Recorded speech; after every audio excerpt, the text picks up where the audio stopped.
এখানে পায়রা বিক্রি আছে, যদি কেউ নিতে চাও যোগাযোগ করবে। পায়রাগুলোকে দেখো।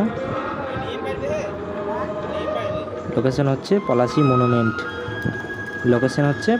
মনুমেন্ট। পায়রাগুলো দেখো এখানে আছে, সব ধরা পায়রা আছে, বিক্রি হবে। কেউ নিতে চাইলে কমেন্টে জানাবে।